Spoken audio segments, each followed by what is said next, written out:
बच्चों आज हम कोऑर्डिनेशन कंपाउंड, कोऑर्डिनेट कंपाउंड या कॉम्प्लेक्स कंपाउंड या संकुल कंपाउंड या उपसंयोजक यौगिक के कंपाउंड में यौगिक में कितने कितने भाग होते हैं उसकी बात हम करेंगे और ये कैसे बना हुआ होता है। तो एक कोऑर्डिनेट कंपाउंड, एक उपसंयोजक यौगिक आपको दिया हुआ है K4FeCN6। अब देखते हैं इसके कितने पार्ट होते हैं। तो मैंने उसका यहाँ पर एक स्ट्रक्चरल फार्मूला बनाया कर संरचनात्मक फार्मूला बनाया है। ये जो बाहर वाला भाग है पोटेशियम, आप जानते हैं पोटेशियम पे के प्लस होता है, +1 चार्ज होता है। तो ये पोटेशियम जो बाहर वाला भाग है इसको सरल आयन कहते हैं। ये आयनित होने वाला भाग है। जब एक कॉम्प्लेक्स कंपाउंड को, संकुल कंपाउंड को या उपसंयोजक यौगिक को आप पानी में डिज़ोल्व करेंगे तो उसका जो ब्रैकेट के बाहर वाला भाग है ये पूरी तरह से आयनित हो जाएगा। इस भाग को हम सरल आयन कहते हैं और ये आयनित होने वाला भाग है। तो एक बात बिल्कुल फिक्स कर लीजिए, जितने भी कंपाउंड आप उपसंयोजक यौगिक देखेंगे, जो ब्रैकेट के बाहर वाला भाग है, चाहे वो पहले हो चाहे वो बाद में हो, ब्रैकेट के बाहर वाला भाग सरल आयन कहलाता है और वो आयनित हो सकता है। यहाँ पर K पर +1 चार्ज था, ये चारों अलग अलग हो गए तो 4 आयन हो गए। अब जो भाग बड़े ब्रैकेट के अंदर है उसको बोलते हैं संकुल भाग या उपसंयोजक भाग या कोऑर्डिनेशन एंटिटी। ये पार्ट बहुत ज़्यादा स्थायी होता है, इसको हम नहीं तोड़ सकते हैं, ये वाटर में डिज़ोल्व नहीं होता है और ये अनआयनित होता है, ये आयनित नहीं होता है।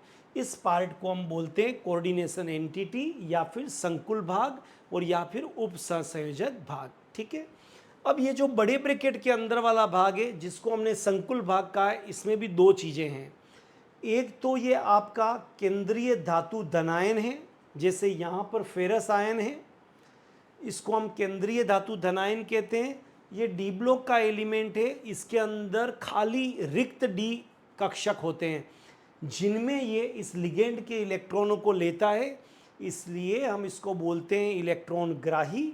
और केमिस्ट्री में जो इलेक्ट्रॉन को लेता है उसको बोलते हैं लुईस अम्ल। और ये क्योंकि इलेक्ट्रॉन को लेता है इसलिए इसको बोलते हैं इलेक्ट्रॉन स्नेही। तो ये जो आपका सेंट्रल मेटल केटायन या जो केंद्रीय धातु धनायन है ये इलेक्ट्रॉन ग्राही है, लुईस अम्ल है और इलेक्ट्रॉन स्नेही है। और लिगेंड के साथ एक उपसंयोजक जो ये एरो वाला लग रहा है, इस बॉन्ड से ये जुड़ा हुआ है, उसमें ग्राही है और लिगेंड दाता है।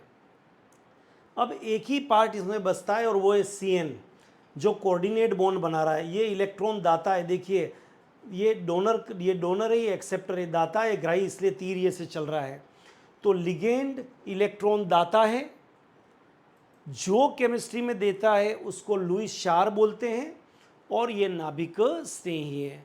तो आपको समझ में आया, कोऑर्डिनेशन कंपाउंड के दो भाग हैं, एक ब्रैकेट के बाहर है, या तो पहले हो सकता है या बाद में, और एक ब्रैकेट के अंदर है।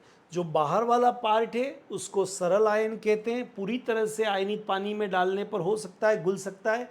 लेकिन जो ब्रैकेट के अंदर है जिसको आपने संकुल भाग कहा है, ये अति स्थायी और अनायनित भाग होता है, इसको आप आयनित नहीं कर सकते, न ये डिज़ोल्व होता है।